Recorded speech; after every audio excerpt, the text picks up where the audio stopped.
Salut lesbiennes et alliés, bienvenue dans l'épisode 7, saison 1 de The Road. Avant de vous installer aux côtés de Cécile pour écouter son vécu lesbien, je vous propose le contexte de notre rencontre et du road trip autour du tournage de cet épisode. Le tournage a lieu le 27 juillet 2021. J'ai commencé ce road trip le 7 juin et j'ai depuis réalisé 6 interviews qui sont devenues donc 6 épisodes avec Camille, Kim, Clara Camille, Charlotte, Astrid et Mélisande. J'ai traversé 4 départements, fait escale dans 8 villes, roulé 600 km, monté et diffusé 4 épisodes, dormi 13 nuits dans des maisons et 37 dans le van. Je ne reviens pas sur le séjour à Serres que j'ai évoqué dans l'intro de l'épisode 6 et je vais reprendre là où j'en étais restée. Après une semaine sur place, j'avais pris mes marques et je commençais à me sentir vraiment bien à Serres. Je commençais en fait à trouver un rythme de travail plus respectueux de ma santé. J'avais autour de moi un peu tout pour me sentir bien, c'est-à-dire de la nature, des potes. J'avais enfin dépassé ma crainte de dormir seule la nuit dans un territoire où je me sens un peu isolée. Et le réseau local en fait commençait à bien porter ses fruits pour le projet, au point qu'il y a un moment en fait où je me suis demandé si c'était pas le territoire le plus lesbien de France. Et puis mine de rien, je commençais à rentrer dans une routine qui en fait m'a fini par me faire réaliser qu'il était temps que je parte, que je reprenne la route pour aller de l'avant, et aussi parce que j'avais déjà effectué 2 interviews sur ce territoire avec Astrid et Mélisande. L'avantage du voyage en solitaire, c'est que si c'est une volonté personnelle, en tout cas, on apprend véritablement à mieux se connaître et à identifier nos mécanismes. Et là, clairement, en gros, j'avais 2 options. Soit je m'installais ici pour l'été, soit je reprenais la route. Vous vous en doutez, bien évidemment, la première option n'en est pas une et je comprends en fait qu'il est juste temps pour moi de retrouver le mouvement avant qu'une routine me happe et j'arrête mon départ en fait pour le lundi 26 juillet et ça me laisse 2 jours pour définir dans quelle direction. Suite à son interview, Mélisande avait proposé de me mettre en relation avec une pote à elle, Popo, pour la suite de l'aventure. Comme pour chaque mise en relation, je demande à Mélie de proposer d'abord à son amie. C'est extrêmement chronophage en fait pendant le voyage pour moi de gérer les relations liées aux participations pour le projet, mais je tenais impérativement à ne jamais avoir le contact de quelqu'un sans son approbation directe.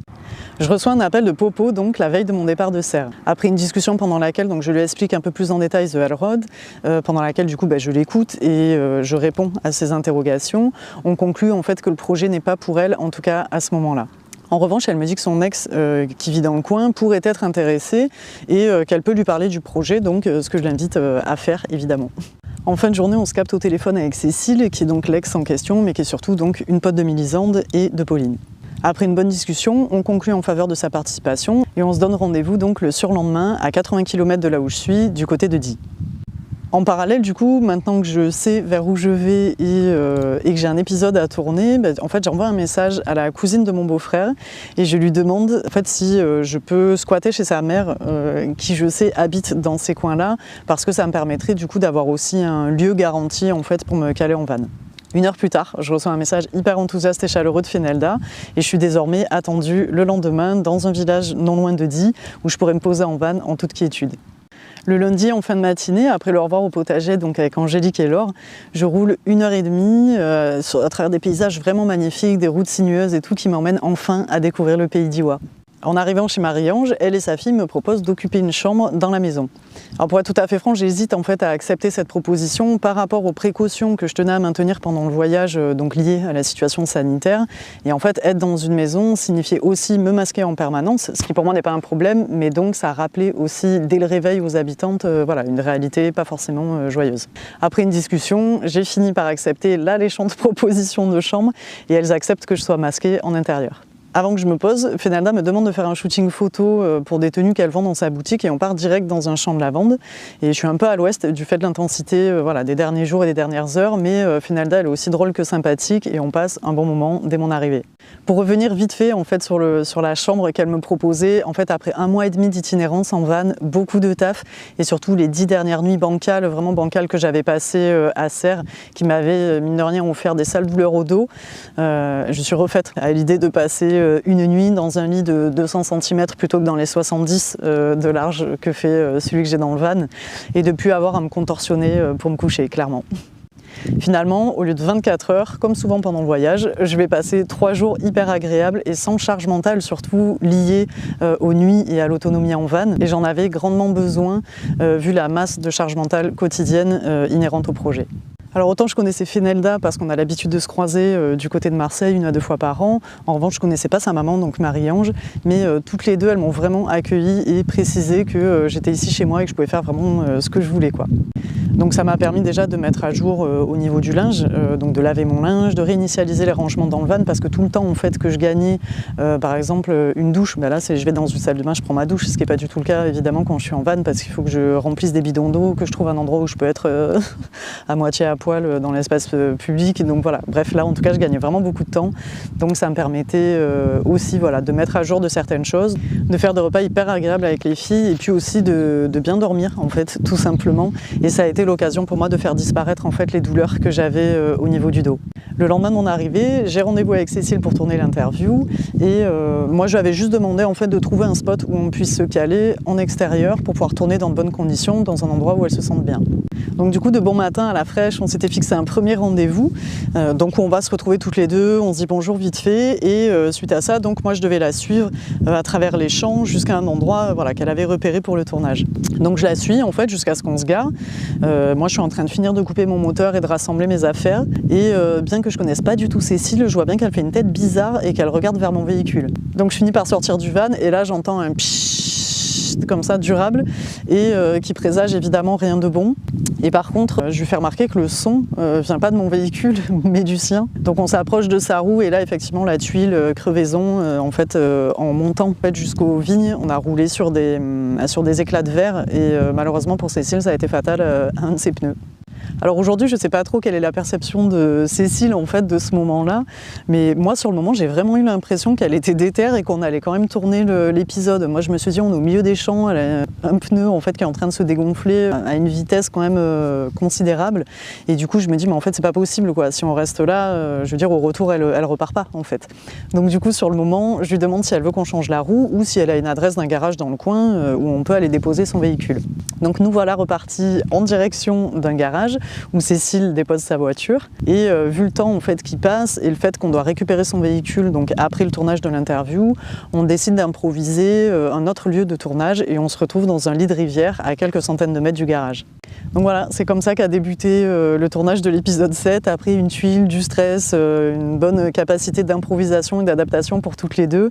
Et par ailleurs, le petit bémol, c'est quand même on avait pris du retard. Nous, on avait fait exprès de se retrouver très tôt le matin, parce que c'était une journée qui était annoncée extrêmement chaude, et que pour tourner, l'idée c'était quand même de ne pas finir totalement liquéfié, et de pouvoir rester concentré sans fondre, tout simplement.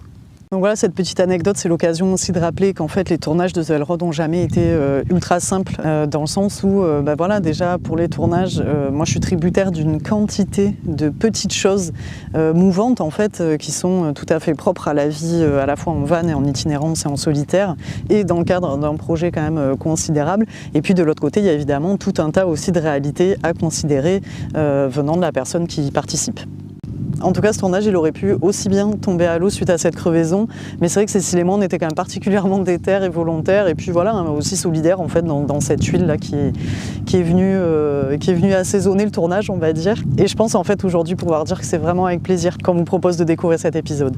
Le temps est venu pour moi de vous laisser en compagnie de Cécile et de vous souhaiter une bonne écoute et un bon visionnage.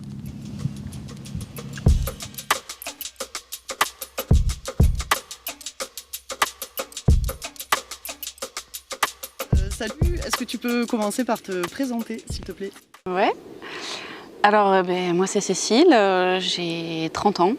Ça fait 2 ans que je suis ici, là, en milieu bien rural. J'ai toujours eu l'habitude plus ou moins du milieu rural, voilà. 2 ans que je suis ici, je suis infirmière du coup, à l'hôpital. Pompier volontaire aussi, à côté. Et puis voilà, je sais pas ce que tu veux savoir d'autre. Ah c'est toi, comme tu as envie de te présenter, moi ça me va. Tu peux me dresser un petit contexte social dans lequel tu as évolué depuis petite jusqu'à aujourd'hui?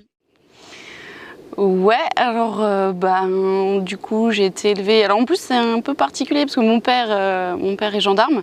Du coup j'ai grandi un petit moment au sein d'une caserne là, en gendarmerie. Donc on a un peu bougé mais pas trop.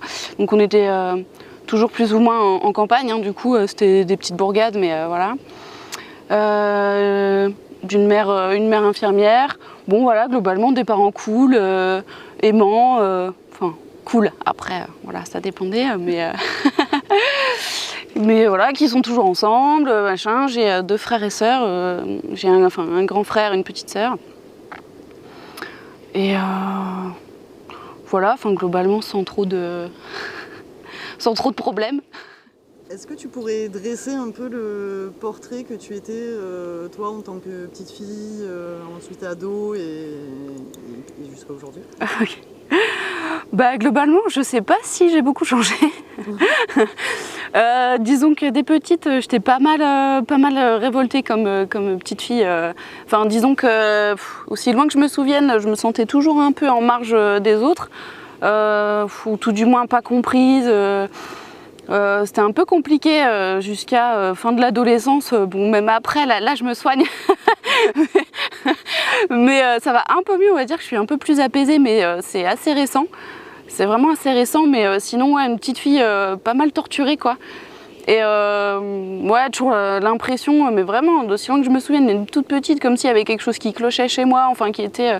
en plus, on attendait de moi quand même, enfin même si j'avais des parents quand même globalement cool sur le sujet, mais moi tout ce qui était hyper genré, tout ça, c'était compliqué, donc je trouvais pas ma place du tout avec ça, hein, surtout que j'avais un grand frère qui était tout le stéréotype du petit mec, quoi, voilà, une petite sœur qui pareil rentrait bien dans les codes de la féminité et tout ça, et moi j'étais au milieu.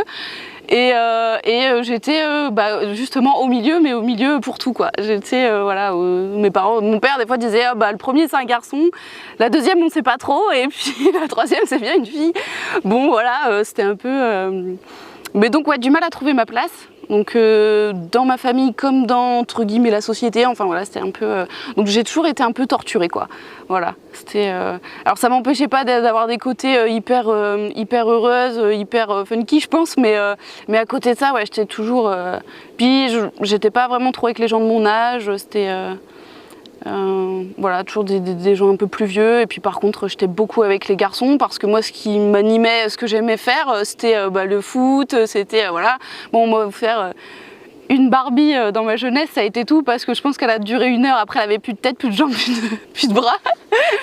Mais voilà, donc c'est un peu stéréotypé, mais c'est un peu la vérité.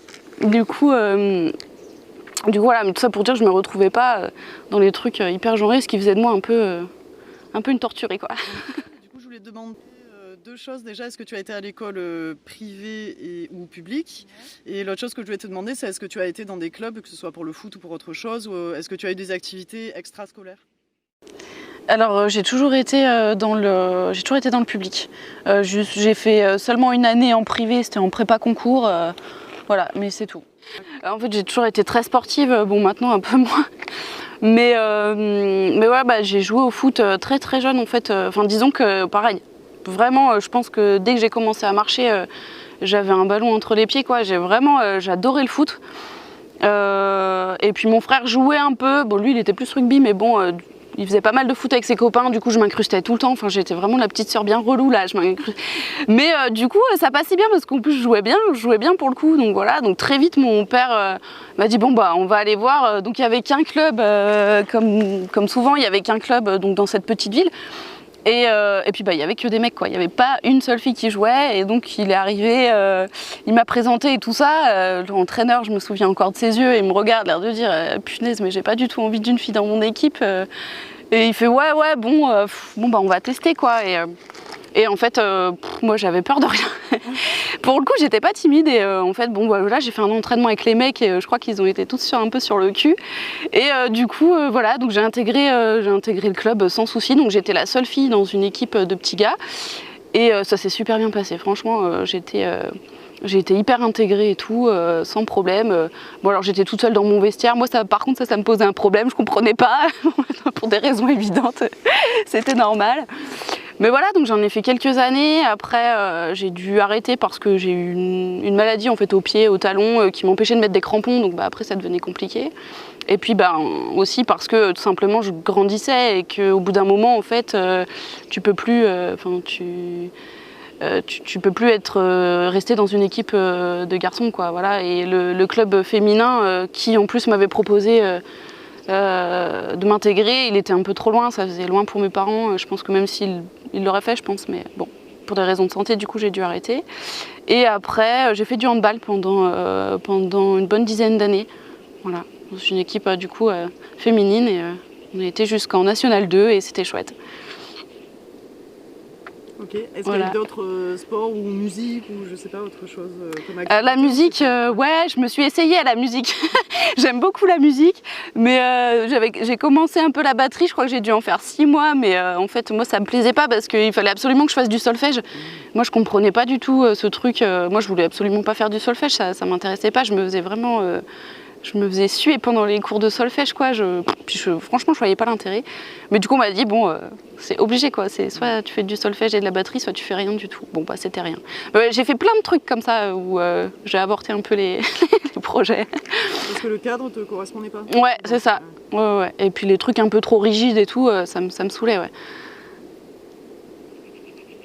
J'ai fait de la gym aussi. Bon, je manquais de grâce. Du coup, c'est pareil parce qu'en fait, moi, tout ce qui me bottait, c'était les agrès plutôt dits masculins. Moi, ça, franchement, voir les barres parallèles et tout ça, je kiffais, je trouvais ça trop chouette et bien plus classe, enfin pour moi, quoi. On m'a dit, mais non, ça, c'est des agrès. Oh putain, la poutre et tout, moi, je rien à foutre. Du coup, bon, pareil, je n'en ai pas fait très longtemps parce que déjà, j'ai pas une souplesse légendaire, hein, loin de là, et puis parce que je manquais vraiment de grâce, quoi. C'était pas fait pour moi. Mais voilà, j'ai fait pas mal de petits sports comme ça. Ok. Du coup, là, sur les premières questions évoquées, j'ai l'impression que ça revient pas mal la question de genre, en fait. Ouais. Et est-ce que, du coup, avec le recul aujourd'hui, tu te dis que, par exemple, toutes les notions qui sont assez nouvelles aujourd'hui en termes de non-binaire ou de trans ou de etc., est-ce que aujourd'hui, c'est des termes qui te parlent ou tu te dis, tiens, peut-être que plus jeune, si j'avais eu connaissance de ces termes-là, est-ce que ça aurait pu changer quelque chose? Oui, du coup, ouais, ça me parle carrément. En fait, c'est donc des termes avec lesquels je me suis familiarisée il n'y a pas très longtemps. Enfin, je connaissais, mais voilà, j'avais pas... Surtout la question de la transidentité, ça, je connaissais. Je n'avais pas approfondi plus que ça, mais pour moi, ça restait... ouais. Mais par contre, tout ce qui était non-binaire, les termes gender fluid, etc., j'en avais pas connaissance, ça fait vraiment pas très longtemps. Pour ça, merci les réseaux sociaux. Même si c'est un peu pourri pour plein de trucs, pour ça, franchement, c'est bien parce que je me dis toujours que punaise, si on avait eu ça quand on était plus jeune, mais ça nous aurait tellement aidé, quoi. Le contenu qu'ils ont aujourd'hui, c'est génial. Et je vois, il y a plein de jeunes là ils se cherchent, mais en même temps pas tellement, ils se définissent pas, et ça c'est vraiment chouette. J'ai l'impression qu'ils sont beaucoup plus libres en fait par rapport à toutes ces questions d'identité notamment, d'identité de genre, de sexualité, et ça je trouve ça vraiment chouette. Parce que nous, à la rigueur, bon, une fois qu'on se disait en fait je suis lesbienne, déjà c'était un pas qui était énorme parce qu'en plus on n'avait pas du tout de représentation. Alors en plus en milieu rural, laisse tomber, on n'en avait pas du tout. Enfin si on avait, elles étaient bien cachées, donc voilà, finalement c'est quand même assez récent. Et mais ouais, ça me parle complet parce que après, une fois que j'ai entendu parler de la non-binarité, etc., je me suis vraiment pas mal retrouvée. Après, moi, je cherche pas forcément à me définir. Bon voilà, je pense qu'on, de toute façon, c'est ok. Enfin voilà, on est tous différents sur ce point.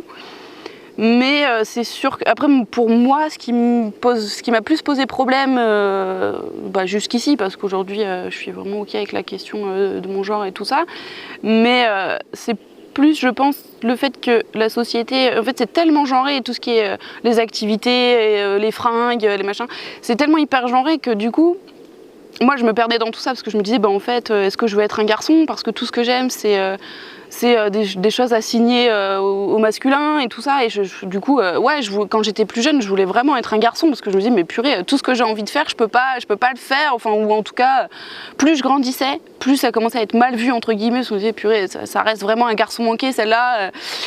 Et voilà, donc ça me posait souci parce que je pense que c'était plus ça, c'était plus putain mais en fait je voudrais être un garçon parce que comme ça on me fichera la paix sur les choses que j'aime, que j'ai envie de faire, ou puis du coup plus tard sur mes attirances. Je me suis dit c'est plus simple si j'étais un garçon pour sortir avec des filles et tout ça, parce que je l'ai quand même su très jeune. Mais du coup voilà, donc aujourd'hui oui ça me parle parce que de toute façon ça serait vraiment chouette si la question du genre n'existait plus aujourd'hui. Je pense que voilà, même si ça évolue vachement et c'est cool, mais ouais, enfin je me reconnais totalement, en tout cas plus dans le genre fluide et tout ça, et Et ouais, c'est quelque chose qui me parle, quoi. Mais même si aujourd'hui, j'ai pas envie de me mettre, entre guillemets, dans une case plus qu'une autre et tout, je suis juste moi. Voilà, je pense que de toute façon, quand j'en parle un peu autour de moi, on me dit oui, bon, il n'y a rien de nouveau, rien de neuf sous le soleil, quoi. Ouais, t'es un peu entre les deux, on le sait. Et voilà, moi, ça me plaît beaucoup. En plus, j'ai cette chance d'évoluer dans un environnement et autour de personnes qui me reconnaissent comme ça, c'est-à-dire que je n'ai pas forcément besoin de faire de CO, de coming out à qui que ce soit, dans le sens où oui, on me voit déjà comme ça en fait, on me voit déjà avec un genre qui fluctue et on m'aime. J'ai de la chance parce qu'on m'aime comme ça, on me reconnaît comme ça et du coup je trouve que j'ai une super, c'est une chouette vie quoi, vraiment une super vie par rapport à ça, c'est une grande chance quoi, voilà. Du coup, on vient d'aborder les questions de genre, etc. Et moi, en général, j'essaie de demander aux personnes, quand je commence un échange, j'essaie de demander du coup comment ils veulent que je les genre. Et je sais pas si je l'ai fait avec toi, ou du coup, en fait, quels sont les pronoms que je dois utiliser avec toi. Non, tu me l'as pas demandé, mais moi, elle, ça me va, Ok. y a pas de souci. Tout à l'heure, tu as dit que tu avais su assez tôt que tu étais lesbienne. Du coup, c'est le moment où on va un peu parler de ça. Et ben voilà, est-ce que tu peux dire à quel moment tu as commencé à ressentir tes premiers émois lesbiens, on va dire, et le moment où tu as eu une première relation avec une lesbienne, j'imagine, ou avec une femme en tout cas, ou une fille, je sais pas. C'est un peu la question que je redoute dans le sens où l'anecdote est franchement pas flamboyante pour moi. Parce que, bon, je pense que honnêtement, c'est vraiment... la vérité, c'est que je pense que j'ai été attirée par les filles, mais enfin, tout de suite, je sais pas, je pense que ça... De toute façon, ma mère, quand j'ai fait mon coming out à ma mère, elle m'a dit, mais quand tu avais 4 ans, je savais déjà, parce que il paraît, alors moi je m'en souviens pas du tout, mais il paraît que, tu sais, t'as les petites maisons en plastique dans les cours d'école là, tu vois, et il paraît que, oh, non mais franchement la honte, que j'avais amené une fille de mon âge, je l'avais embrassée, non mais, enfin bref, et voilà. C'est cool, la petite cabane. Ouais, mais, bon, alors je sais pas si elle était consentante ou pas, j'espère que oui. J'espère que oui. Je ne sais même pas qui c'était, mais j'espère que oui. En tout cas, bon, j'avais 4 ans, je sais pas. Mais du coup, la maîtresse, du coup, avait dit ça, avait raconté ça à ma mère. Alors bon, voilà. Mais ma mère, je pense qu'elle elle s'en est toujours un peu doutée. Mais sinon, le truc pas très... c'est en fait, ouais, je crois que j'avais 12 ans, je crois. C'était... bon, j'ai honte, mais c'est la vérité. En fait, c'était au moment de la Starac. Au moment de la Starac où j'étais à fond, mais j'étais à donf, c'était la 2e saison. Et j'étais complètement fan d'une meuf qui s'appelait Anne-Laure et qui avait fait son coming out pendant la Starac. Et c'était assez fou parce que en plus tout le monde, parce qu'à l'époque c'était quand même la grande mode, tout le monde regardait la Starac, et tout le monde me comparait à cette fille en fait. Je me disais ah, tu me fais trop penser à Anne-Laure, machin, oui, parce que c'était le garçon manqué du truc, elle était très sportive, enfin bref. Et moi je me suis aussi beaucoup identifiée à elle. Et du coup c'était bizarre parce que quand j'ai su qu'elle était lesbienne, moi, je pense que je me posais déjà un peu des questions, mais voilà, sans trop vraiment savoir, et j'avais vraiment aucune autre représentation, j'avais aucune, enfin rien personne à qui m'identifier. Et donc voilà, et donc je pense que ça a été un peu, je sais pas, un peu la révélation quoi, avec son coming out à elle, ça a été un peu le mien quoi. Et du coup, je me souviens, alors le premier truc que j'ai fait, ça c'est pareil, c'est un peu la honte aussi, j'étais au collège, et en fait, il y avait une fille du coup qui me plaisait. Et bon voilà, je pense que cette fille n'était pas du tout lesbienne, mais bon. Et en fait, j'avais réussi à trouver son adresse. Et en fait, je lui avais écrit un courrier anonyme, une lettre d'amour. Non mais la honte. Et en fait, je me souviens que le lendemain ou le surlendemain, enfin quand elle a reçu le truc, elle lisait dans la cour avec ses copines la lettre et tout. Et moi, j'avais l'impression que c'était marqué sur ma tronche, que c'était moi qui l'avais envoyé. Et en plus, j'entendais des gens qui disaient mais en plus c'est une écriture de fille et tout, c'est trop bizarre. Et moi, j'étais mortifiée quoi, j'étais trop mal. Et voilà, bref, et après du coup j'avais 12 ans, j'étais en 6e ou 5e. Et s'en est suivi une longue période où il ne s'est rien passé, où j'ai rien dit. Enfin une longue période du coup 2 ans, puisque après on a déménagé, on est arrivé dans le nord de la France et là vers 14 ans du coup j'ai eu ma première copine qui était un peu plus âgée que moi, elle avait 17 ans. Et voilà, c'était la cousine d'une de mes potes d'école. Et bon, quand je l'ai vue, je sais pas, j'ai eu aucun doute sur sa sexualité à elle. Et puis, ouais, c'était un peu... bon, je dirais pas un coup de foudre, mais bon, voilà. Je suis tombée rapidement amoureuse de cette fille. Et voilà, s'en est suivi un an et demi de relation, je crois. Bon, assez toxique et tout. C'est pas un super bon souvenir. Mais voilà, c'était la première... ma première copine. Donc à 14 ans, c'est tôt au final. Est-ce qu'avant qu'on reprenne l'interview, tu peux préciser pourquoi le cadre a changé, s'il te plaît? Alors le cadre a changé parce que le soleil a fait son apparition et qu'on allait être desséchés comme des pruneaux. Du coup, voilà, on a bougé un peu à l'ombre. Dans les réponses que tu as données précédemment, tu disais qu'à l'époque, tu n'avais pas de modèle, pas de référence, etc. Est-ce que déjà, le terme par exemple lesbienne ou l'idée d'homosexualité, est-ce que tu saurais dire à quel moment tu en as pris conscience ou à quel moment tu as connu des termes liés à l'homosexualité, leur contexte, etc. Non, je me souviens pas trop, à part, je pense que j'ai commencé à m'y intéresser après ce phénomène Starac, là, et cette prise de conscience. Mais en plus, j'entendais beaucoup, surtout le mot Gwyn à l'époque, qui me plaisait pas d'ailleurs, je commence seulement à me réconcilier avec ce mot. Je le trouvais franchement laid. Maintenant, je le considère plus comme politique, donc du coup, c'est cool. Mais en fait je l'aimais pas surtout parce que c'était utilisé surtout comme une insulte et comme quelque chose de très péjoratif et pas voilà, donc c'était plus. Puis moi très vite on m'a dit ouais mais t'es Gwyn machin, j'étais là mais what, voilà, et même des fois on me disait ça alors que j'avais parlé de mon attirance à personne, enfin bon voilà, je pense que. Mais sinon, non, je pense que j'ai du coup commencé à m'intéresser à l'homosexualité après du coup ce fameux coming out de cette fille à la Starac, quoi, et où je crois que à l'époque c'était un peu les débuts, là on avait des forfaits internet bien limités là sur AOL et je crois que j'avais cherché super longtemps les trucs parce que depuis je comprenais pas. Je sais que dans les magazines là ils disaient, enfin voilà, ils expliquaient ça quoi, j'utilisais pas les termes coming out à l'époque, hein, c'était pas trop ça. Je sais plus trop comment ils expliquaient ça. Comment ? Avouer. Ouais, c'est ça, oui, c'était peut-être plus ça, ouais, le terme d'avouer, ou comme si tu t'avouais ta faute. Mais donc voilà, je pense que je m'y suis du coup intéressée comme ça, je pense que... Mais ouais, sinon j'ai pas trop de souvenirs autres. Je sais pas trop comment j'ai découvert le reste. Parler du terme Gwyn et du coup je voulais savoir, est-ce que dans ton parcours, que ce soit à l'école, dans les cours de récré, au lycée ou plus tard, est-ce que tu as entendu des propos homophobes, lesbophobes, transphobes ou ailleurs d'ailleurs, dans d'autres cadres privés ou dans la rue? Ouais, carrément. Bon après tout ce c'était surtout jusqu'au fin de collège. En plus, il y a eu un truc assez violent pour moi, c'est-à-dire qu'on habitait dans la Marne, on a vécu 7 ans dans la Marne. Moi, j'ai été jusque la 4e dans ce collège de la Marne où j'avais notamment mon équipe de foot, etc., où j'étais hyper intégrée.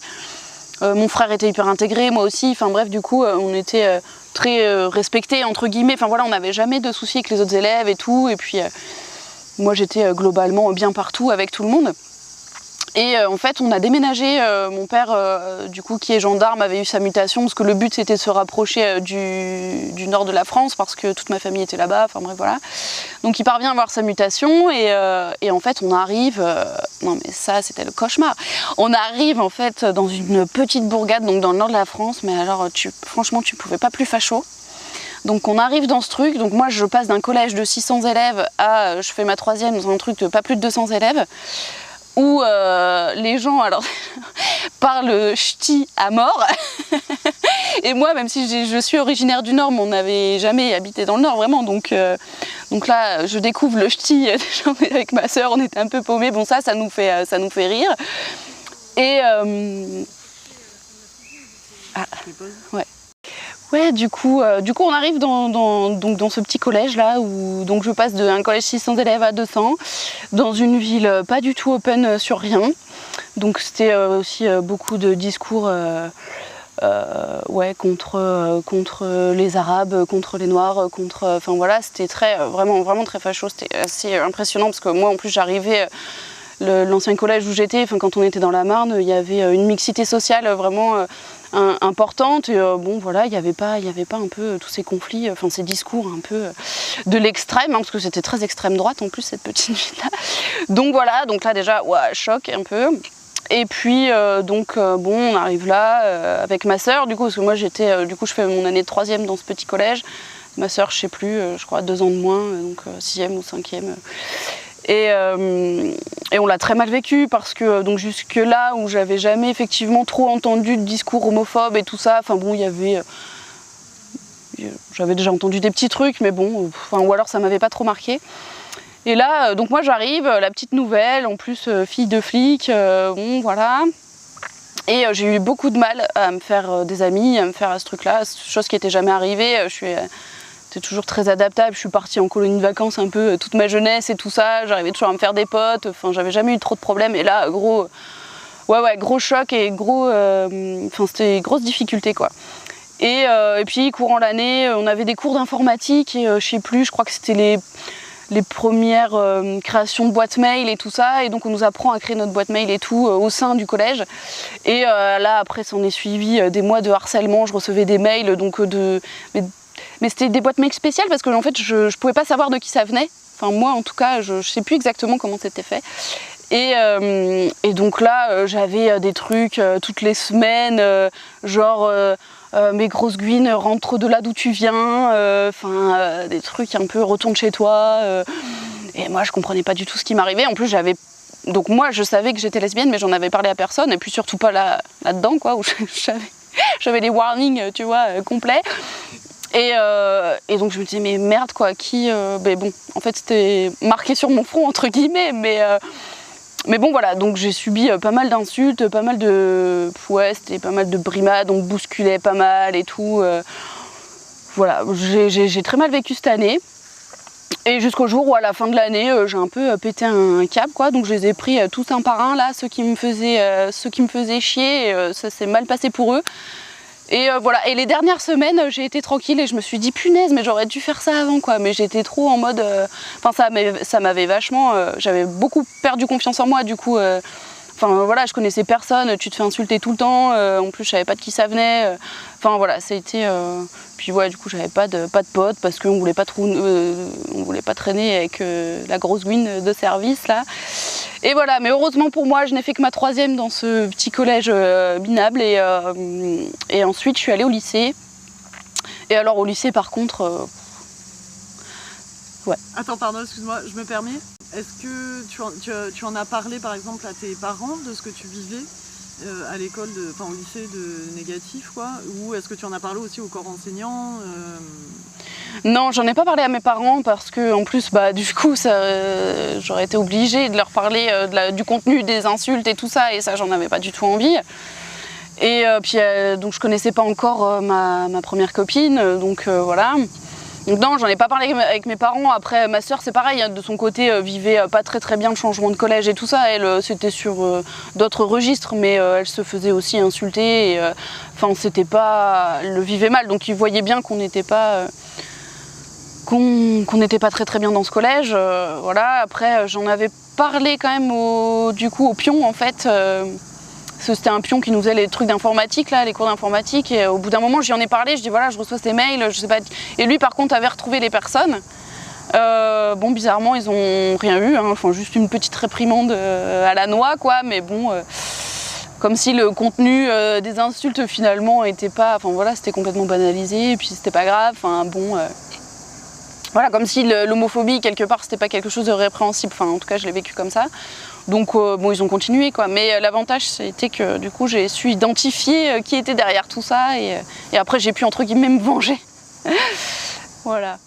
Du coup après passage au lycée, là par contre je suis arrivée dans un énorme lycée, et où là il y avait plein de gouines, plein de gays. C'était trop génial parce qu'en fait ça a été le gros changement quoi. C'était une ville qui était en plus juste à côté, enfin une demi-heure de là où j'étais au collège, et vraiment très gros lycée avec pareil une mixité sociale énorme, et là je me suis sentie tout de suite bien, je me suis tout de suite fait des potes lesbiennes et tout ça, donc là j'ai pu être moi-même, c'était vraiment cool, les gens étaient hyper ouverts, franchement il y avait très peu d'homophobie dans ce lycée.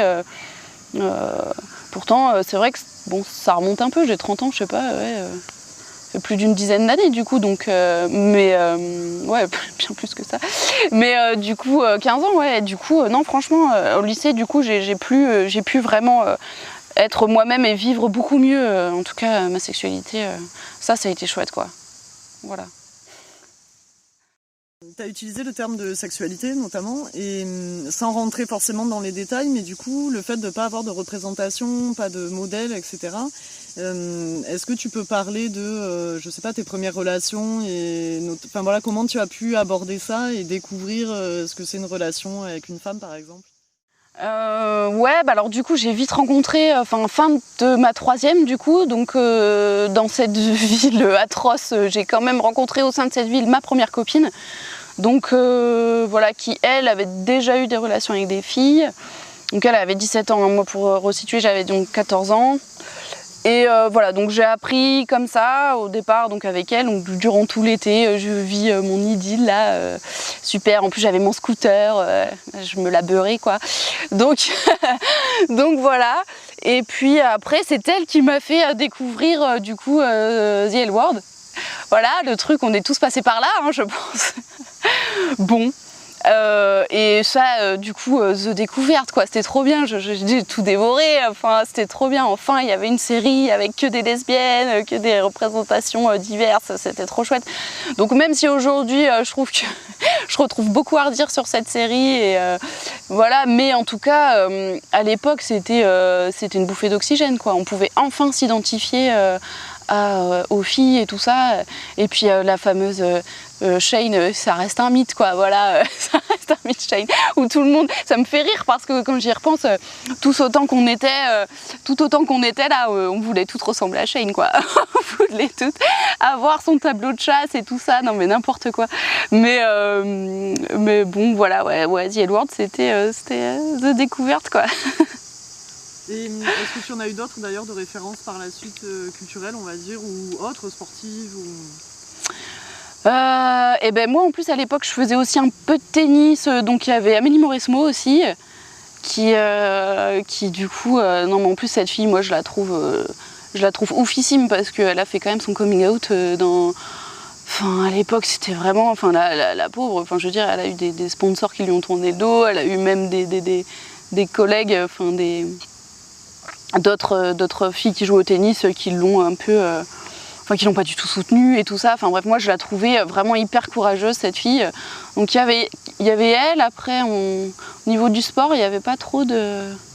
Je crois que j'en vois pas trop d'autres à l'époque, enfin, qui ont osé en tout cas faire leur CO. Ouais, j'ai pas trop de souvenirs. Puis après, par contre, avec des potes, on est suivis, on cherchait quoi, les films lesbiens, ou même le plus petit truc où on savait qu'il y avait un passage de romance lesbienne, paf, on regardait le film même s'il était à chier, on se le regardait, ouais, c'était... Après, j'ai pas trop de titres en tête à l'époque, mais ouais, on cherchait un peu tous des petits trucs comme ça auxquels on pouvait s'identifier, quoi. C'était vraiment la pêche aux infos et tout. Par rapport à ça, du coup, et donc tu disais que déjà d'un côté tu cherchais effectivement d'autres références, et tu disais aussi notamment que dans le sport français, il n'y avait pas forcément de modèle à suivre, ou en tout cas voilà, en dehors d'Amélie Mauresmo effectivement à l'époque. Est-ce que tu as eu des références qui soient plus internationales du coup? Est-ce que tu es allé chercher ailleurs? Et du coup aussi il y a ce truc de... au début quand tu étais plus jeune, Internet, voilà, c'était pas ce que c'est aujourd'hui. Qu'est-ce que ça a apporté pour toi? Qu'est-ce que ça t'a permis de découvrir d'autres sur ce sujet ou sur d'autres sujets? C'est pas facile comme question parce que je me souviens pas trop. Est-ce que je suis allée chercher à l'international? Je sais pas. J'ai pas trop de... Je pense jusque jusqu'au lycée, fin de lycée. Après, je me suis aussi beaucoup concentrée. Vu qu'on était un groupe de potes où on était quand même pas mal de lesbiennes et de gays, on s'est en fait concentré un peu sur nous, je pense. Ouais, j'avais pas trop de références. Je pense que c'est venu vraiment bien plus tard, quoi. Avec effectivement les réseaux sociaux et tout ça. Ouais, après, je me trompe sûrement, mais là, comme ça, je vois pas. Je vois pas. Non, j'ai pas eu trop de références. Par rapport à ton cercle amical où tu disais, voilà, il y avait des lesbiennes, il y avait des gays, etc. Est-ce que tu définirais ça comme une communauté ? Ou en tout cas, comment tu définis le terme de communauté ? Et est-ce que tu as eu besoin, à travers ton parcours de lesbienne notamment, de te rapprocher de communautés LGBTQIA+. Au niveau du lycée, les premières années, pour moi c'était vraiment une communauté effectivement, puis ça faisait tellement du bien déjà de pas se sentir seule. Enfin, tu sors un peu de ta ruralité, parce que pour le coup, le lycée était dans une ville, c'était pas une grosse ville, mais bon déjà, tu sors un peu de ta ruralité, tu sors un peu de tout ça, tu découvres du coup d'autres gens qui, en plus du coup, on habitait tous pas au même endroit, donc du coup, on se serait jamais rencontrés sans le lycée. Donc ouais, après, d'ailleurs c'est un peu comme dans L-Word, c'est que le souci de cette commune-là et qu'on était du coup pas nombreux, c'est que très vite, il y a beaucoup de... comme la toile, hein, il y a beaucoup... Enfin voilà, après c'était trop... tout le monde était sorti avec tout le monde. Là, il y avait des filles avec qui t'étais pas sortie, donc il fallait absolument sortir avec tout le monde. Et moi, très très vite, quand même, ça m'a lassée. C'était pas quelque chose qui me... Enfin ouais, très vite ça m'a lassée, j'y trouvais plus trop mon compte. Et puis j'ai quand même aussi trouvé pas mal de... Il y avait pas mal de guéguerres, quoi, quand même, dans cette petite communauté où on était, nous. Il y avait pas mal de guéguerres, ouais, parce que du coup, ta copine, mais c'est l'ex de machin, donc tu peux plus être amie avec, donc machin. Donc après, ça va quand même assez vite, hein. On n'habitait pas à Lille, hein. C'était vraiment une petite ville, donc après t'as vite plus de potes, ou alors où tu peux pas sortir avec la fille que tu kiffes à ce moment-là parce que c'est l'ex de ta pote et machin. Donc ouais, ça m'a un peu lassée, et puis rapidement j'ai fait la rencontre de ma deuxième copine, parce qu'entre temps du coup je me suis séparée de la première, et puis là par contre pour le coup c'était un vrai coup de foudre, ma deuxième copine. Je dis toujours, je suis tombée amoureuse de ces godasses, parce que en plus on était dans un café et elle avait un date normalement avec une de mes potes, et en fait moi quand je l'ai vue rentrer, j'ai vu que ses chaussures, et au fur et à mesure parce qu'elle avait un look hyper artistique, un peu bohème et tout ça, j'ai adoré, et au fur et à mesure que je montais la silhouette, je tombais amoureuse de tout ce que je voyais, et là... Et s'en est suivi un peu plus de 2 ans de relation, et puis du coup en fait on suffisait, quoi. Moi j'avais plus trop besoin, je cherchais plus à voir, je me suis sortie un peu de ce truc là, voilà, parce que ouais, je trouvais que c'était un peu la fin, l'ambiance était un peu délétère, enfin je m'y retrouvais plus trop, et on était bien toutes les deux, et on avait quand même du coup notre cercle d'amis, c'était beaucoup d'hétéros, et enfin parce que ça s'est fait comme ça, et que voilà, on était bien, on cherchait pas forcément. On avait quand même encore quelques potes homos, mais c'était pas, on cherchait pas forcément à être tout le temps dans la communauté. Donc après, s'en est suivi vraiment de longues années où je suis plus trop, j'ai plus ce besoin d'appartenir à la communauté LGBT. Enfin en tout cas, je cherchais pas. C'est pas que je me dis que j'appartenais plus à cette commune, mais je cherchais pas forcément un réseau spécialement, ou voilà, jusqu'à très récemment en fait, où là, je sais pas pourquoi, mais en ce moment j'ai vraiment envie de me reconnecter à ma queerness à fond, quoi. Et puis je pense le fait d'être isolée, pas mal là en ruralité, surtout ici, il y a vraiment aucun réseau LGBT, et ça manque pas mal. Je pense qu'aussi le contexte là du Covid, du confinement et tout ça, ça a beaucoup joué. Où tu te dis, j'aimerais quand même avoir un petit bar sympa où voilà, on peut se retrouver entre nous, parler, rien que les manifs, les gay pride. Moi, ça a fait vraiment X années que j'ai pas fait de gay pride. Je faisais celle de Lille quand j'habitais encore dans le Nord, je crois que je l'ai fait 2-3 fois. D'ailleurs, ma première gay pride, ça a juste été un truc de fou, quoi. C'était trop bien. Et là, ça me manque, quoi. Là, ça me manque, c'est en train de me manquer. Et puis notamment, du coup, où je me suis... finalement connecté pas mal aux réseaux sociaux, au tout côté militant, Et du coup, ça me donne envie, le militantisme me donne envie aussi de raccrocher un peu à la commu, quoi. Voilà. Et tu as évoqué ta première Gay Pride, est-ce que tu as envie d'en parler, de préciser en quoi tu dis ouais, c'était trop bien, etc. Est-ce que tu veux préciser vite fait là-dessus ce que ça t'a fait, qu'est-ce que ça t'a procuré comme émotion, je sais pas. C'était trop chouette parce que d'un coup, je passe d'un petit réseau où on était 10-15, même pas, je pense une dizaine, voilà.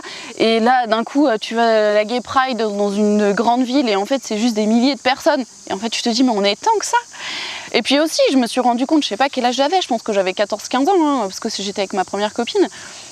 Et en fait, je me suis aussi rendu compte que le LGBT, alors je savais ce qu'était le L, mais en fait le reste, je me suis dit, mais en fait, je savais pas ce que c'était. Et là, j'ai découvert, parce qu'il y avait plein de stands et tout ça, où on t'expliquait tout.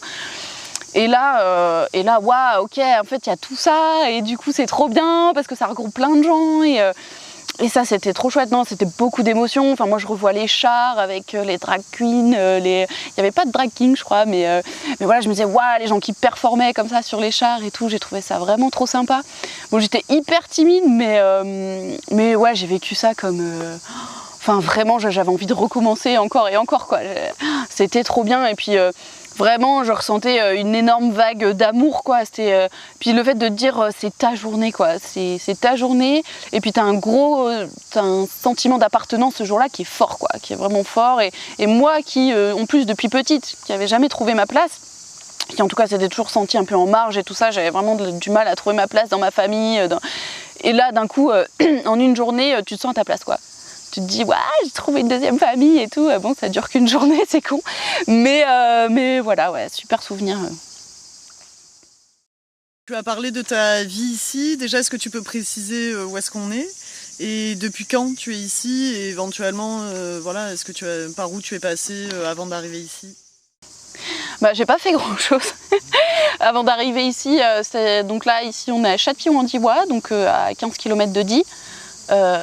La Clairette, pour ceux qui ont du mal à citer. Voilà. En fait, moi, avant d'arriver ici, donc du coup, j'étais dans le Nord depuis qu'on a déménagé avec mes parents dans le Nord. Je suis restée dans le Nord. Moi, qui avais toujours des grands projets de voyage, de machin. Bon. Voilà, j'ai toujours eu peur de mon ombre, donc j'ai rien fait avant du coup, il y a 2 ans et demi maintenant. Et voilà, on connaissait un peu le coin parce qu'on avait un couple de copines qui habitent ici. Donc en fait, là avec mon ex, du coup, ça faisait 4 ans qu'on venait en vacances ici. Et moi, je suis tout de suite tombée amoureuse du coin. Et je voulais absolument vivre ici. Déjà, je voulais bouger. Je voulais bouger, je voulais sortir un peu de ma zone de confort et me dire, mais t'as toujours voulu partir et en fait, t'as rien fait. Je m'épanouissais pas du tout dans mon boulot. Ça commençait à devenir vraiment oppressant et c'était limite une question de survie que de bouger parce que j'étais vraiment pas bien du tout.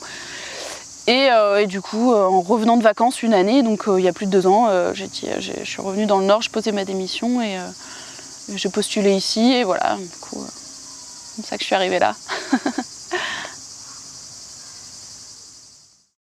Tu as évoqué tout à l'heure la partie de la militance, quoi. Du coup, est-ce que tu te définis comme militante?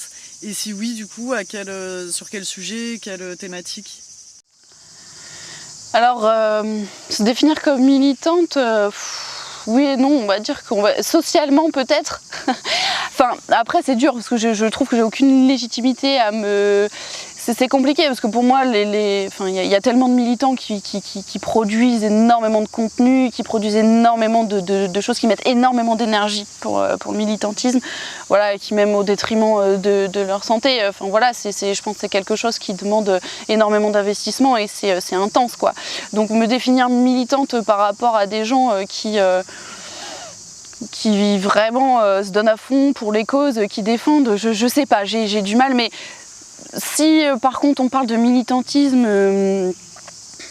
comment dire, d'un point de vue, comment je peux dire ça?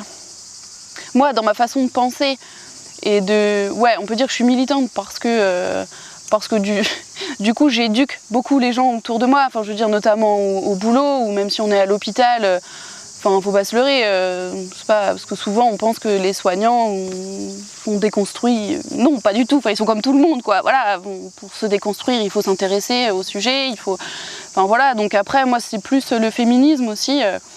Ça c'est quand même assez récent, on va dire peut-être un peu plus d'une année où je suis vraiment, je prends mon rôle à cœur d'éduquer un peu tout le monde. Et puis aussi sur la question du genre, quoi. Voilà, j'essaye beaucoup de faire le taf là-dessus, quoi, sur la question du genre et arrêter tous ces trucs genrés au possible, genre au boulot. Et tu vois, c'est bête, mais sur les planifications de patients, on a des étiquettes roses ou bleues. Non. Donc voilà, moi j'ai enlevé tout ça et j'ai dit ça vous dit si on met genre du blanc ou du violet ou n'importe quoi en fait. Mais ouais, tout le monde est assez ok, mais après c'est hyper fun ici parce que même s'ils sont pas déconstruits sur le sujet, dès que t'as pas besoin d'expliquer longtemps, c'est ok pour tout le monde, quoi. Et puis à partir du moment où en fait, où ça dérange quelqu'un, tout le monde est ok pour changer et pour trouver d'autres trucs, donc ça c'est cool. Mais en fait voilà, donc je leur explique par des petits trucs comme ça pourquoi c'est dérangeant en fait. C'est pareil, souvent, tous les 3-4 mois, on arrive dans l'office le matin, on voit, donc on a des piles de magazines, genre La Ménagère, donc ça vend des casseroles, des poêles, La Ménagère. Enfin moi, juste ça me rend folle. Donc je leur explique pourquoi c'est hyper problématique. Et en plus parce que on est dans un hôpital, dans un environnement qui est majoritairement féminin. Voilà, on se permet de nous bombarder de trucs, réunion tupperware et machin, mais donc ça voilà, c'est dérangeant. Donc je le fais beaucoup au boulot et puis après bon, mon réseau de potes est globalement hyper déconstruit, donc voilà. À l'heure actuelle, est-ce que tu es out dans toutes les sphères dans lesquelles tu évolues? Le fait que je sois lesbienne, ouais, et quand je le suis pas, ça tarde vraiment pas. Parce que déjà, je pense que bon, je fais partie, entre guillemets, je suis un peu un stéréotype de base. Enfin, j'aime pas trop dire ça, vraiment, ça me saoule. Mais bon, très vite, les gens se posent la question. Moi, par exemple, quand on me demande si j'arrive dans une sphère pro ou quand on me demande si j'ai un copain, je me vois absolument pas dire oui ou non sans préciser que je suis avec une fille, ou je peux pas. Donc après je comprends les gens qui s'outent pas parce que pour plein de raisons, enfin voilà, complètement ok, enfin chacun fait ce qu'il veut, de toute façon pour moi le coming out c'est tellement perso, c'est tellement... Mais moi par contre j'arrive pas, pour moi j'arrive pas entre guillemets à mentir ou à cacher le truc parce que j'ai tout simplement envie de me sentir complètement free, quoi. Donc ouais, globalement, je m'oute très vite, quoi. Voilà. Et j'ai jamais de problème. C'est ce que j'allais te demander, en fait, du coup, est-ce que par rapport à ça, tu as déjà eu des mauvaises réactions? Ou au contraire, est-ce que tu as eu des réactions, je sais pas, plus sympathiques? Ouais, globalement, c'est toujours... c'est rigolo parce que si j'ai jamais de réaction négative à proprement parler, j'ai plutôt de la maladresse. C'est-à-dire ah oui non mais moi ça me dérange pas du tout. Bon, du coup c'est bon, alors je leur dis c'est cool, je comprends que vous essayez d'être sympa quand vous répondez ça en fait, mais juste c'est juste je veux dire on est en 2021 maintenant, parce qu'en plus il y a quelques années moi j'étais contente quand on me répondait ça, genre ah, ça va ok je la dérange pas. Mais maintenant en fait j'ai plus du tout envie de ça, c'est-à-dire quand on me dit bah moi ça me dérange pas, tu fais ce que tu veux, alors déjà d'une oui encore heureux, mais après j'essaie d'expliquer aux gens que c'est quand même problématique en fait cette réponse, même si eux comprennent pas pourquoi, mais ils me disent je suis sympa, je te dis que ça me dérange pas. Ouais mais en fait non, c'est juste nous on en a marre, c'est comme si toi tu me disais que t'étais mariée et que je suis avec un homme et 2 enfants et que je te disais bah ça me dérange pas, tu fais ce que tu veux, tu trouverais ça très bizarre. Ah bah oui bah moi c'est pareil en fait, donc voilà j'ai plus ce genre de réaction où moi ça j'ai rien contre, oui bah heureusement ouais.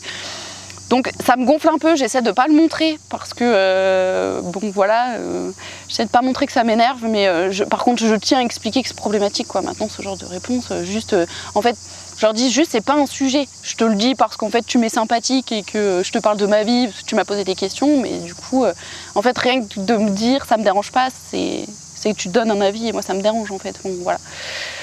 Et après, non, j'ai pas de... Après, oui, toujours des réactions sympas. Ouais, il y en a, enfin, c'est plus du non-sujet, quoi. C'est plus ça, ouais, ok, d'accord. Après, ils sont curieux.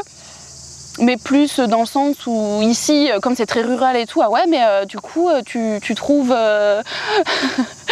t'as tes rencarts et tout ça, comment tu fais? Enfin voilà, bon, c'est plus ça, c'est plus la curiosité. En plus, voilà, on est dans la trentaine et tout, donc c'est plus, on se marre sur les dates qu'on peut avoir, sur les machins, sur nos histoires d'amour, de cul, voilà, donc c'est plus ça, mais après... Non, après, par exemple, aux pompiers, ici, je me suis outée très vite, mais voilà, ça n'a pas été, même pour les plus anciens, ou les... Non, c'est pas un sujet, quoi. Voilà. J'ai même pas eu de questions et tout. Voilà. Du coup, quand tu dis que tu réagis, par exemple, quand des personnes te disent « Ah, mais ça me dérange pas du tout », etc., et que du coup, tu fais un peu de pédagogie sur ce sujet, est-ce que là, par exemple, on n'est pas sur un angle militant ? Ouais, sûrement, ouais. Sûrement, ouais.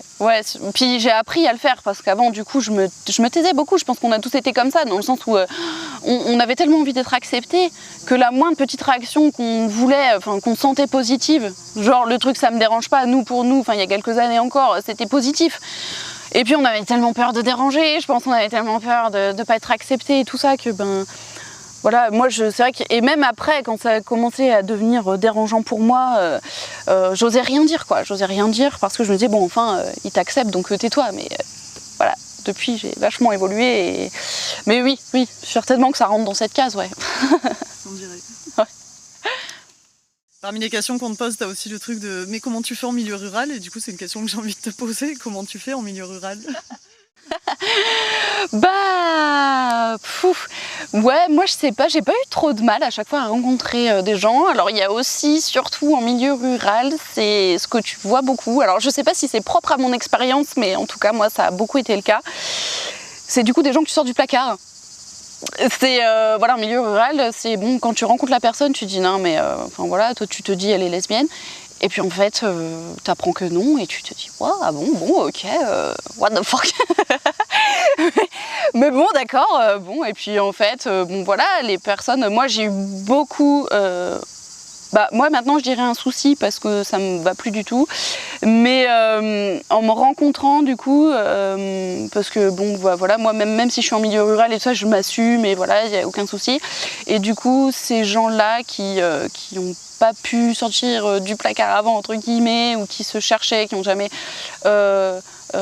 du coup rencontrer des personnes comme moi, je pense que ça m'énerve, ça fait très mégalo de dire ça, mais bon c'est un peu ce qui s'est passé, mais du coup c'est comme si d'un coup ça leur sautait à la gueule, quoi, et donc moi j'en ai beaucoup joué pendant très longtemps, ça me faisait on va dire bien kiffer. Il y a ce truc de la lesbienne, j'ai converti une hétéro, trop bien.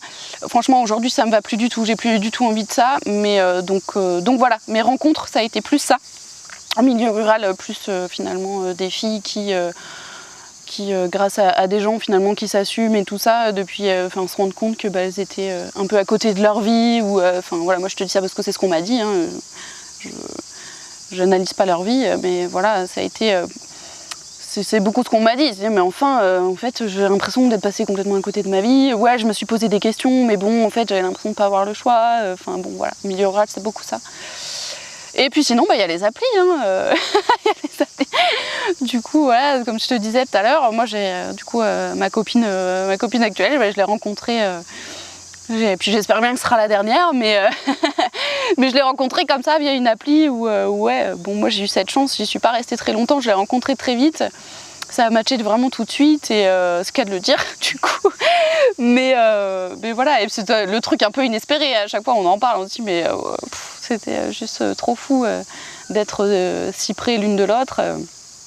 Mais voilà, mais sinon non, on n'a pas, malheureusement au milieu rural ça manque pas mal, quoi. On n'a pas trop accès à tout ça, et c'est difficile de faire des rencontres, quoi. Et en plus je pense que les gens, même encore aujourd'hui, hein, je trouve que dans le milieu rural, c'est compliqué pour eux, les coming out et tout ça, surtout ceux qui ont grandi, en fait, qui ont grandi, qui sont restés dans le coin, qui ont maintenant peut-être des fois la quarantaine et tout ça, et qui se sont toujours posé des questions, ont toujours eu envie d'un peu aller explorer autre chose. Finalement, comme ils ont grandi là, t'as toujours le microcosme de la campagne qui fait que qu'est-ce que les gens vont dire, enfin voilà, ils me connaissent depuis toujours. C'est pas comme moi qui arrive de je ne sais où, moi je connais personne, je m'en fiche du coup. Mais voilà, t'as aussi beaucoup de personnes qui ont fait leur vie ici et qui ont fait leur vie en milieu rural, et pour qui c'est compliqué du coup. de sortir de l'hétéronormativité en plus. Tout à l'heure, tu as évoqué donc, le fait que tu étais infirmière et tu as évoqué aussi la pandémie et la gestion politique du truc en mode confinement, isolement, etc. Est-ce que tu veux parler un petit peu de ça, de cette période, de comment tu l'as vécu, que ce soit en tant qu'infirmière ou en tant que personne en termes de privé, tu vois, voilà. Et aujourd'hui, comment tu gères et comment tu vis tout ça? Il y a eu, je pense, on peut dire qu'il y a eu 2 temps, 2 étapes, parce que le premier confinement, moi je l'ai super bien vécu.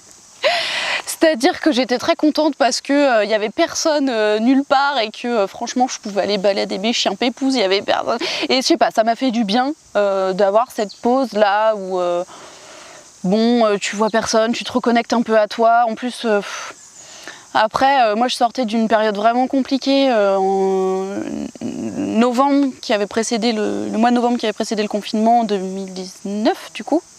Ou 2000, ouais, je crois que ça remonte déjà. Enfin bref, je sais plus. Oui, c'est ça, parce que le premier confinement c'était mars 2020. Donc en novembre 2019, j'ai perdu ma nièce qui avait 2 ans. Et du coup, ça a été très très dur, ça a été vraiment compliqué. Et du coup, bizarrement, cette première période de confinement, je l'ai plutôt bien vécue parce que ça m'a permis de me recentrer aussi beaucoup sur moi-même, de prendre soin de moi en fait, de mettre un peu sur pause. Bon, du coup, je bossais, donc j'avais quand même...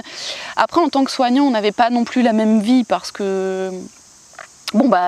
comme d'autres métiers, mais du coup, tu vas bosser, donc tu gardes quand même aussi cette vie sociale qui est tes collègues et tout ça, donc ça me manquait pas. Le premier confinement, ça me manquait pas. J'étais aussi contente de retrouver vraiment un truc assez plutôt paisible et voilà, ça me manquait pas les relations sociales et tout. Et au boulot, ici, la première vague, on n'a pas été trop touchés, donc du coup, on l'a plutôt bien vécu. On n'a vraiment quasi pas eu de cas, donc on était vraiment plutôt protégés. Alors déjà qu'on se sent protégé un peu de tout ici, mais donc avec ça, c'était encore pire. Ouais, on s'est dit, en fait, c'est comme si ça passait pas la barrière du DIWA, quoi, le Covid. Et voilà, donc on a été vraiment très peu touchés, on a été très préservés, voilà, contrairement aux collègues partout ailleurs, dans les grandes villes et tout ça, où c'était compliqué. Donc voilà, donc ouais, première vague, on était préservés, puis après, s'en est suivi la deuxième vague, où là, par contre, on n'a plus été préservés du tout, ça a été vraiment compliqué. Donc on a eu vraiment beaucoup de cas, ça a été, dans le service ça a été assez dur, vraiment ça a été compliqué. Et puis après ça a commencé à faire long, quoi. Vraiment deuxième confinement, si on peut appeler ça un confinement, voilà. Là ça a commencé à être compliqué. Là où vraiment du coup le manque d'interaction sociale et tout ça s'est fait ressentir, les privations. Puis on était quand même, moi c'est ce que je dis tout le temps, mais c'est comme ça que je l'ai ressenti. Vraiment après tu avais cette espèce de syndrome de privation sensorielle où tu pouvais plus faire de câlins, où tu pouvais plus faire la bise et tout ça. Alors bon, pour certains c'était cool. Pour certaines personnes, voilà, c'était bien. Mais même moi au départ je disais oh, c'est cool, ça va me saouler de faire la bise et tout. Et puis en fait après ça m'a manqué, bizarrement en fait. Et puis vraiment cette période du Covid et tout... Donc passer ce premier confinement, moi ça m'a appris. Moi je pensais que j'étais plutôt très solitaire, que j'avais pas besoin des gens et tout. J'étais toujours un peu en mode j'aime pas les gens. Bon, l'autre elle est infirmière, pompier, mais elle aime pas les gens. Bon voilà, c'est un peu un conflit avec moi-même, tu sais. Et voilà, mais en fait ça m'a appris qu'en fait pas du tout. Enfin que j'avais besoin des gens. J'avais besoin des gens pour m'épanouir, pour me sentir bien, pour voilà, ça m'a quand même appris plein de choses et du coup après. Après, ouais, c'est comme ça que j'ai repris, d'ailleurs, où je suis allée en manif et tout ça, ça m'avait trop manqué. Enfin, du coup, les premières manifs à Crèque, on a pu faire, mais j'ai trop sauté sur l'occasion. Non, je me suis rendu compte que j'avais besoin des gens et justement, du coup, j'avais besoin de me reconnecter un peu tout ça et où aussi, du coup, ça m'a redonné l'envie, donc comme je disais tout à l'heure, de me reconnecter à ma queerness à fond. Voilà, ça m'a redonné envie de faire plein de choses, quoi, du coup. Et du coup, tu as réussi ces derniers temps en plus à renouer avec ta queerness Ouais, à fond, déjà avec ma copine, du coup, ouais, pas mal. Après, du coup, j'espère qu'on fera la Gay Pride là, à Toulouse en octobre, parce qu'elle est plutôt de par là. Du coup, j'espère qu'on fera ça. On essaye parce qu'elle, c'est pareil, elle a cette même envie, qui en plus est un peu comme moi pendant des années, elle s'est... Parce qu'en fait, il y avait aussi le truc, c'est vrai que j'en ai pas parlé tout à l'heure, mais il y avait aussi le fait, c'était pas ne plus vouloir être dans la commu, mais il y avait aussi ce dilemme chez moi qui faisait que, en fait, je voulais être acceptée comme j'étais, et en fait, finalement, que ce soit pas un sujet, que j'ai revendiqué le fait que j'étais comme tout le monde, j'avais une sexualité différente et tout ça.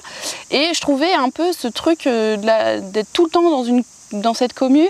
Je me disais, ouais, mais en fait, du coup, est-ce qu'on ne se met pas finalement tout le temps en marge des autres ? Et moi, ça m'a dérangée en fait. Pendant longtemps, ça m'a dérangée parce qu'en fait, moi, je voulais tout simplement, moi, je voulais pas tourner le dos à mes potes hétéros, je voulais pas, enfin voilà, je voulais être autant avec eux qu'avec les autres. Et je comprenais pas, j'avais pas très envie en fait finalement de m'enfermer dans ce truc. Je me disais, mais enfin, on milite pour être accepté partout et puis au final, on se retrouve à être qu'entre nous. Bon voilà, après, t'évolues, tu changes aussi, tu comprends pourquoi t'en as besoin, mais moi, en tout cas, je l'ai vécu comme ça. Voilà. Je me suis un peu éloignée du truc là. Parler de communauté queer, ou en tout cas ton côté queerness avec lequel tu avais envie de renouer ou de nourrir en tout cas, et du coup par quoi ça passe est-ce que ça passe par des personnes, par des moments, par des lieux Ouais, ça va passer par des personnes, mais c'est aussi pour ça qu'en fait, du coup, on sait pas, là, ça a l'air plutôt bien parti notre relation, mais on pense qu'on va pas tarder à bouger. Je pense que d'ici un an, justement pour ça aussi, parce que bon, du coup, elle est du Tarn et elle a plutôt envie de se rapprocher de ses potes, etc. Et puis moi, j'ai cette envie aussi, finalement, moi qui ai toujours été en ruralité, j'adore la ruralité, vraiment, j'aime la campagne, j'aime la tranquillité et tout ça, mais en fait j'ai envie de me rapprocher du coup d'une ville. Alors je pense que je vivrai toujours en ruralité, ça c'est clair. Je me vois pas vivre au milieu de Toulouse par exemple, ça c'est juste pas possible. Mais du coup d'ailleurs Toulouse fait partie un peu du projet, c'est-à-dire qu'en plus à Toulouse il y a quand même un réseau qui est pas mal au niveau LGBT, aussi un réseau militantisme qui est pas mal présent et où ils font plein de petits trucs et du coup, voilà, on a ce projet de se rapprocher plus, voilà, de vivre en campagne, mais d'être pas trop loin d'une grande ville, et notamment du coup de Toulouse, où on sait qu'il y a pas mal de choses qui se font pour pouvoir, quand on a envie, voilà, se reconnecter au milieu, faire tout un tas de choses, voilà, pour se reconnecter à tout ça, quoi.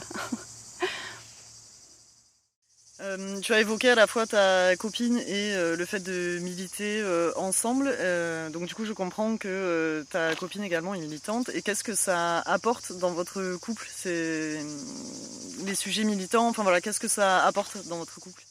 Bah, ça apporte énormément de choses, c'est trop génial. Moi, c'est la relation, on va dire, même franchement, elle est très récente, elle a que 4 mois, mais j'ai l'impression que c'est la plus aboutie, alors que j'ai été en couple juste avant.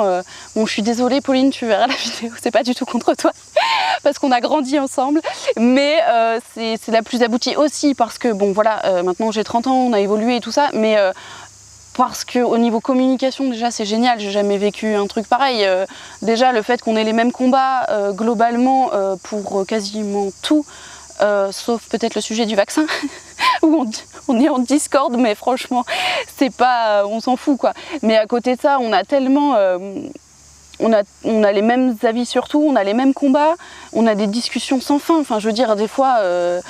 on pense qu'on va regarder une série, en fait on la met jamais parce qu'on parle et qu'on finit jamais de parler, on mange à des heures indues parce qu'on a commencé une conversation, on n'arrive pas à la finir et on s'ennuie jamais. Bon après voilà, c'est hyper récent, donc forcément si on s'ennuyait déjà maintenant ça serait problématique, mais je sais pas si on s'ennuiera parce que ouais, on a toujours plein d'idées communes, on réfléchit sur les mêmes sujets, et puis c'est aussi la première personne à qui j'ai parlé de la question du genre en fait, hein. J'avais jamais évoqué moi la question du genre, la non-binarité, j'avais jamais pu en parler avant à mes ex-copines, et elle tout de suite je lui en ai parlé, c'est arrivé très très vite.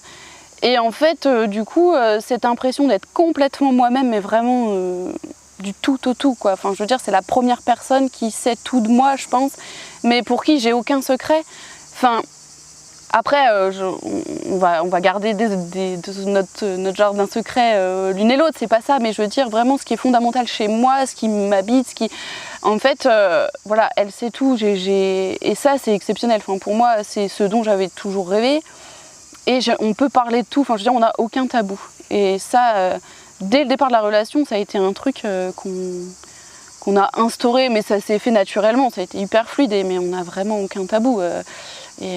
vraiment ce truc de pouvoir parler de tout et ouais, d'avoir ces actions communes et ces combats communs, notamment le féminisme et tout ça, c'est trop chouette, ouais, parce que du coup, tu finis jamais, quoi. Tu finis jamais.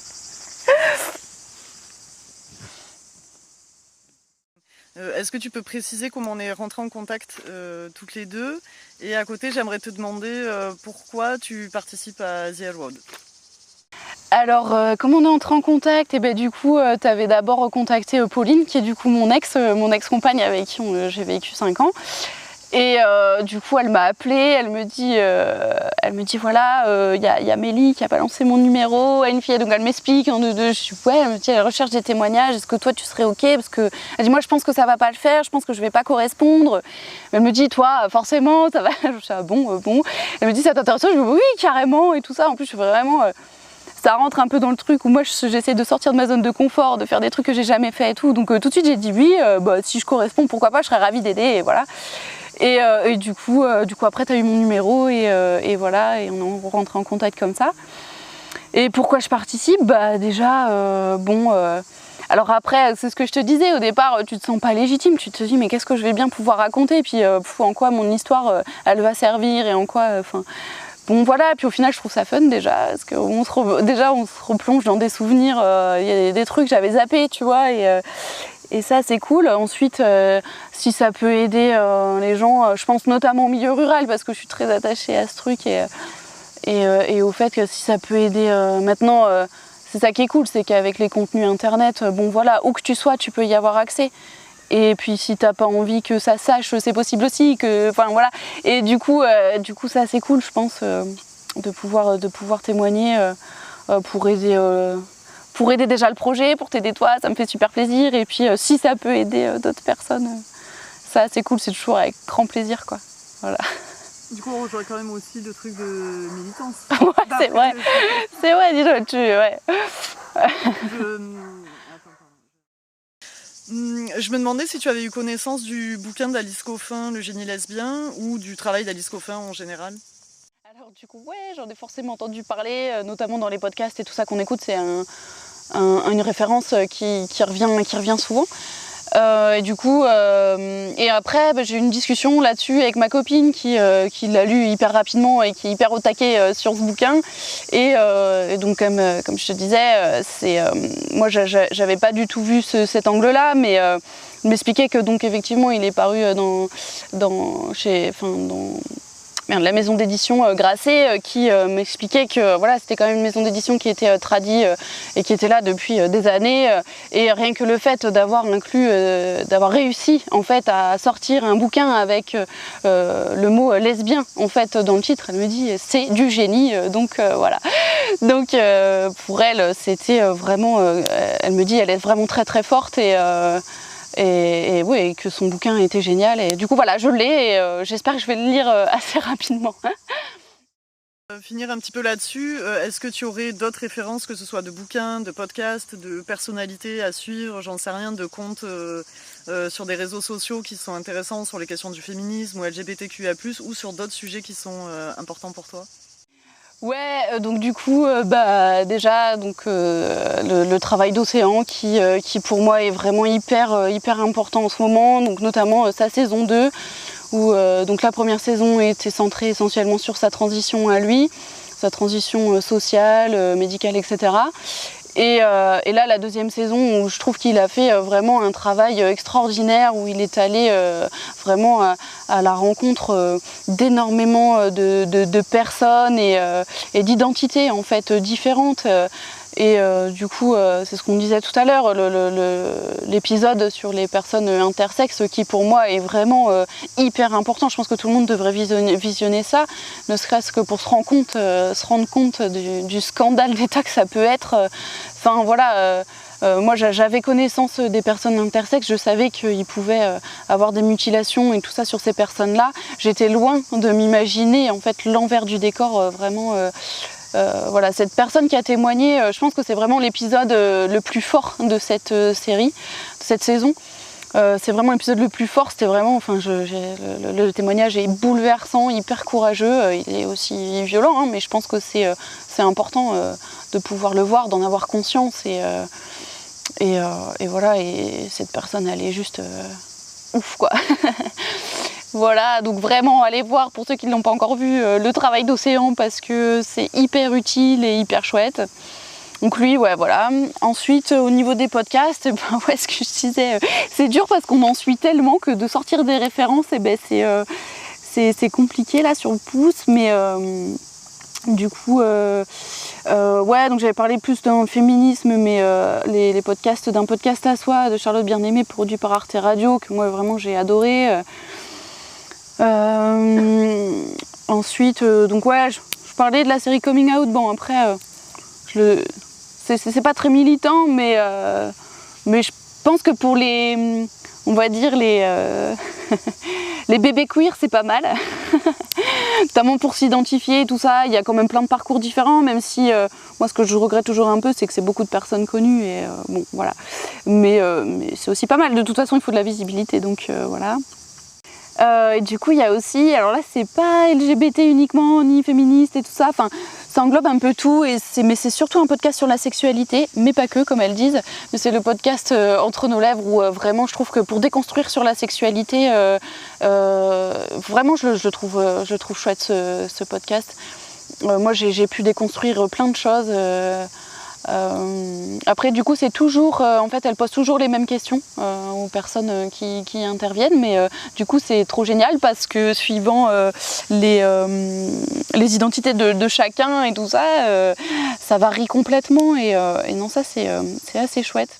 Et puis ouais, du coup, forcément, je peux pas parler de podcast sans parler de celui de ma copine parce que je suis quand même hyper fière de ce qu'elle produit. En plus, c'est elle qui monte et tout, mais bon, elles sont à deux. C'est deux potes du coup qui ont fait ce podcast qui s'appelle Et si Banksy était une femme.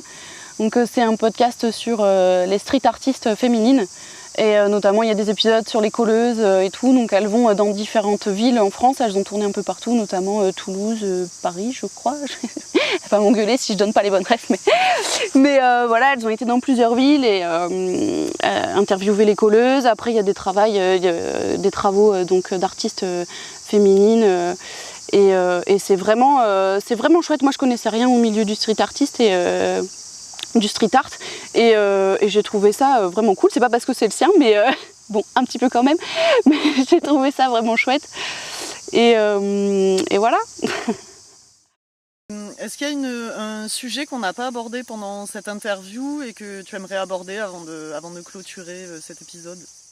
Non, je pense qu'on a fait le tour de pas mal de questions. Après je pense aussi que c'est important, s'il y a peut-être juste un truc où j'ai évolué sur une question, notamment sur celle du coming out en fait, où justement en fait autour de moi, je constate qu'il y a de plus en plus de gens qui sont par exemple militants sur des réseaux et tout ça, qui sont quand même assez engagés dans les causes LGBT et tout, qui en fait militent pas forcément à un visage découvert et en fait on apprend qu'en fait il y a des personnes qui sont très engagées mais qui sont pas forcément out en fait. Et ça pour moi avant, alors maintenant avec le recul je trouve ça, je sais pas pourquoi je réagissais comme ça, mais j'arrivais pas à comprendre ça, à comprendre pourquoi les gens se cachaient et pourquoi ils ne voulaient pas, surtout des personnes qui semblaient hyper engagées, hyper, ils sont à fond militants et tout, et en fait tu te rends compte que dans leur cercle proche, notamment donc la famille, donc les potes en général, bon t'es quand même, c'est quand même plus facile d'être out, mais ouais certains, et en fait je trouve qu'ils sont quand même assez nombreux, mais ouais au niveau de la famille et tout ça, ils sont pas forcément out. Et voilà, c'était quelque chose que je comprenais pas et que je pense que je jugeais peut-être assez facilement. Il me semble que tu en étais là, peut-être. Non, j'en étais... Bon, tu m'écoutes pas en fait, je te faisais chier là. Je te faisais chier. Non, le fait qu'on n'est pas forcément out, que c'est pas parce que... Ouais, du coup, ce que je voulais dire, c'est que avant j'avais tendance à juger un peu ce truc où je comprenais pas les gens, une fois engagés et tout ça, qui n'arrivaient pas à s'outer auprès de leur famille, par exemple. Et en fait, maintenant, je pense que ça me semble important vraiment de véhiculer le fait qu'un coming out, c'est vraiment hyper personnel. Que déjà, je pense qu'on a eu tous tendance, surtout quand on était des bébés queer, à outer les gens en fait. Et ça, c'est pas cool. Juste, voilà, ça c'est vraiment pas chouette. faut que ça soit vraiment perso. Je pense que c'est aussi prendre soin de soi finalement. C'est juste si tu le fais pas, c'est peut-être parce que tu te sens pas safe et parce que c'est pas ok pour toi. Et en fait, juste, je pense que c'est l'histoire de chacun. Et voilà, je pense qu'il y a quand même un phénomène un peu, on a tendance un peu dans ces milieux à porter un jugement assez facilement sur les personnes qui finalement ont dit ouais, alors t'es militant, tu dis plein de choses, mais t'es pas capable d'être auprès de tes parents. Et ça, voilà, je trouve que c'est pas cool et que malgré que ça peut paraître simple aujourd'hui de s'assumer et tout, c'est pas forcément simple de dévoiler qui on est vraiment rien qu'à ses parents. Et voilà, juste parce que c'est très perso et que je trouve que c'est intéressant. Parce que ouais, il y a quelques années, je pensais pas comme ça. Et aujourd'hui, j'en suis revenue. Qu'est-ce que je peux te souhaiter pour les mois à venir et pour cette fin d'été et la suite? Qu'est-ce que tu peux me souhaiter? Je sais pas, déjà d'être heureuse, je le suis déjà là en ce moment, j'espère que ça va durer. Bon, il y aura toujours des petites périodes de merde comme on a tous là.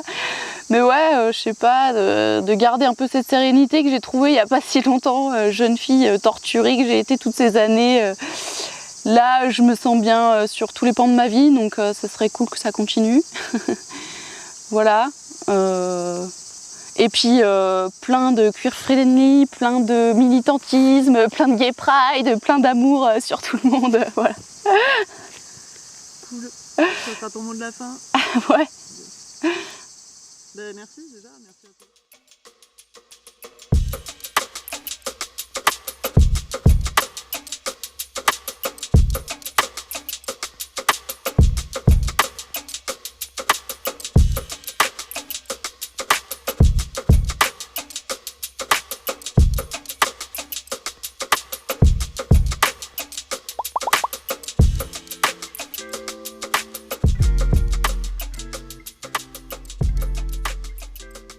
Est-ce que en parlant de tournage genre un peu relou est-ce qu'on voit que je me fais défoncer par les moustiques pendant le tournage de l'intro